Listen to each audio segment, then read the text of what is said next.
السلام عليكم ورحمة الله وبركاته. معلش سؤال بس للناس اللي بتتجوز أو الناس اللي بتخطب في مصر. أنا بجد عايز أسأل، هو الناس دي أو الشباب اللي عايز يخطب أو يتجوز، ممكن أعرف هو أنت بتعملها إزاي؟ يعني بجد أنت شغال إيه عشان تقدر تروح تخطب أو تتجوز أو تفتح بيت؟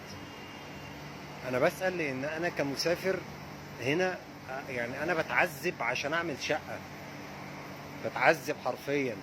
ده غير طبعا تشطيب الشقق. هو ممكن تشطيب شقة يا اخوانا يعني يعدي النص مليون. يعني ممكن تقعد تفضل تشطب في شقتك سنة وما تخلصش. طيب، مش عارف. طيب الناس اللي بتشطب شققها هل بيصابوا بوجع قلب واكتئاب وخناقة مع الصنايعية، ولا انا بس اللي كده؟ والله بجد يعني يا ريت يا اخوانا حد يرد عليا ويفهمني. هو بالنسبه للناس اللي بتخطب او هتتجوز، طب انتوا ممكن اعرف انتوا شغالين ايه؟ لان انا ناوي انزل مصر، فعايز اعرف بس انتوا شغالين ايه.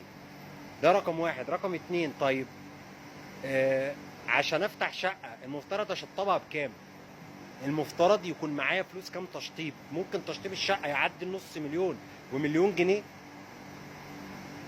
بالله عليكم يا اخوانا محتاج حد يرد عليا، عايز اعرف بس. يعني انا عايز طب الشباب اللي هيموت ويتجوز ومعهوش فلوس يعمل ايه؟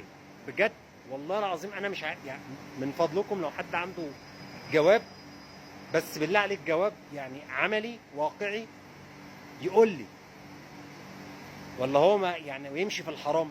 انا عايز حد يديني جواب واقعي. اللي عايز يتجوز وشغال شغلانتين ومش عارف برضه يجمع يعمل ايه؟ بس كده.